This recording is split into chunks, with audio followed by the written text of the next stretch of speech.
अस्सलामुअलैकुम। उम्मीद है आप सब खैरियत से होंगे। तमाम व्यूवर्स को ज़ुहान किचन गार्डन में वेलकम। तो दोस्तों, आज हम उगाने वाले हैं खरबूजा मेलन, वो भी ताज़ा खरबूजे के बीजों से, जो कि सबका मनपसंद जायकेदार मज़ेदार बेल वाला समर सीज़न का फल है। और अगर घर पर ऑर्गेनिक उगाया जाए तो मज़ा और जायका दुबाला हो जाता है। दोस्तों, शुरू करते हैं आज का प्रोसेस। बिस्मिल्लाहिर्रहमानिर्रहीम, रहमान और रहीम के नाम से, जिसका नाम हर काम में आसानियाँ पैदा करता है। तो वीवर, मैं बाज़ार से खरबूजा लाया, जिनमें से एक खरबूजा बड़ा ही खुश जायका और मीठा निकला। मैंने सोचा क्यों ना इसको अपने रूफ़ गार्डन में उगाया जाए। दोस्तों, मैंने एक सब्ज़ी वाली टोकरी ली, उसमें जो एक पॉलीथीन बिछाया नीचे, उसमें 10-12 सुराख कर दिए, तकरीबन वो आधी आधी इंची के, ताकि ओवर वाटर ड्रेन हो जाए और पौधे को नीचे से रूट्स को या ऑक्सीजन मिलती रहे।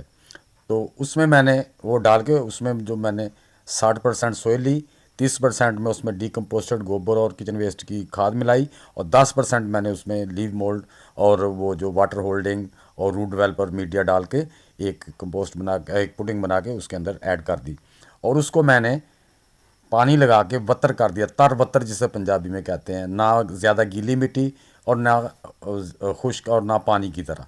तो ये देखें, मैंने ऐसी मिट्टी तैयार कर ली। अब हम इसमें जब बीज लगाएंगे तो इसमें कोई पानी नहीं देंगे, हल्का सा ऊपर बीजों के शावर कर देंगे बस, जस्ट। ये देखो, मैं ताज़ा खरबूजे के वो देखें आपका पेल के ऊपर मैंने रखे हुए वैसे ही।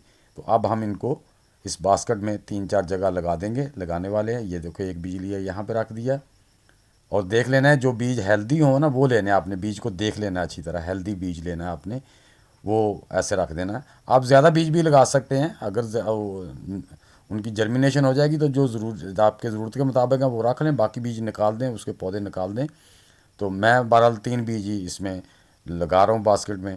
तो एक भी निकल आएगा तो बास्केट में काफ़ी है, ताकि उसको उसकी ग्रोथ अच्छी हो सके। तो दोस्तों, ये बीज देखें, मैंने आधी आधी इंची सिर्फ मिट्टी के नीचे ऐसे, उसी से ही छुरी से ही, ये देखें, मैं आराम से उसको बीज को ऐसे करके, तो ऊपर से आधी आधी इंची मिट्टी हल्की सी, ये ऐसे सारे बीजों को आपने भी ऐसे ही कर लेना है। ये देखें, अब हम इसको वाटर वैसे नहीं देंगे, शावर से हल्की हल्की शावरिंग कर देंगे बीज के ऊपर, ताकि जो, ये देखें, हल्की सी हम शावरिंग करेंगे ताकि मिट्टी जो है ना वो बीज के साथ चिपक जाए, ताकि बीज का जर्मिनेशन जल्दी से हो। तो ये दोस्तों, हमने इसको शावरिंग कर दी है। करने के बाद हम इसको डायरेक्ट सनलाइट में रखेंगे, थोड़ी सनलाइट में रखेंगे, ताकि हमारे बीज, तो अगर आप हो सके बेहतर है तो इसके ऊपर कोई शापर दे दें, ताकि इसके अंदर ह्यूमिडिटी पैदा हो और जल्दी बीज जो है ना वो जर्मिनेट हो जाए। तो ये देखो दोस्तों, हमारा जो 8 दिन के बाद माशाल्लाह ये बीज हमारे निकल आए हैं। ये देखें, 2 निकले हैं जनाब, एक बीज हमारा मिस हो गया है।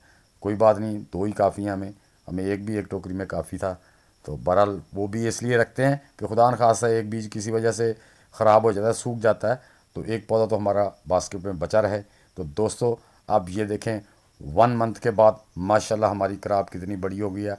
अब इसको फूल भी आने शुरू हो गए हैं। ये देखें, माशाल्लाह इसने 3-4 ब्रांचें भी और डेवलप कर ली हैं। एक ये देखिए छोटी है, पीछे एक बड़ी है, 3 ब्रांचें भी कर ली हैं। तो मैंने अभी तक इसको पानी भी, आपने पानी का बहुत ख्याल रखना है। बास्केट में, गमलों में अक्सर जो है ना ओवर वाटरिंग की वजह से पौधे हमारे ख़राब हो जाते हैं। ये देखें माशाल्लाह कितना पुशी ग्रीन और माशाल्लाह सेहतमंद पौधा है। आप अगर ग्रोइंग मीडिया जो है ना वो अच्छा बना के उसमें डालेंगे ना, उसमें सारे न्यूट्रिएंट्स आ जाएंगे, तो आपके पौधे बड़ी अच्छी ग्रोथ करेंगे। ये देखें माशाल्लाह इसकी ब्रांचेज, एक ये बड़ी है, एक छोटी है, ऊपर भी छोटे छोटे फूल आने शुरू हो गए हैं। तो दोस्तों, अब हम इनको हर 8 दिन के बाद, मैं बताता हूँ कि आप चाय की पत्ती उबाल के उसका पानी, वो भी मैं वीडियो का लिंक इसमें दे दूँगा। फिर नीम की पत्ती होती है, उससे भी आप स्प्रे कर सकते हैं। मैं अब इसको ना हर 8-10 दिन के बाद स्प्रे करता रहूँगा। तो ये एक जो नीम के पत्तों की स्प्रे है भाई, ये एक पेस्टिसाइड भी है और ऑर्गेनिक फर्टिलाइज़र भी है। मैं ज़मीन पे भी इसको ना वो उसी का पानी हल्का सा इसको दे दूँगा। आप ये देखें, मेरी बास्केट में जो सोयल है उसका आप कलर देख सकते हैं कि उसमें क्या क्या मिला हुआ, और ब्लैक ब्लैक ब्लैक शेड दे रही है।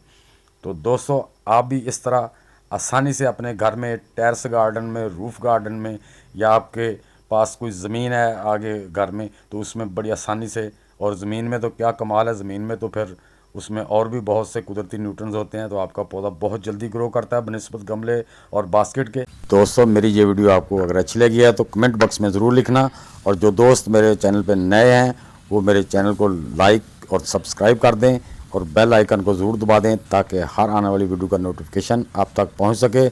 तो दोस्तों मिलते हैं एक नई टिप और नई वीडियो के साथ, तब तक के लिए अल्लाह हाफिज़।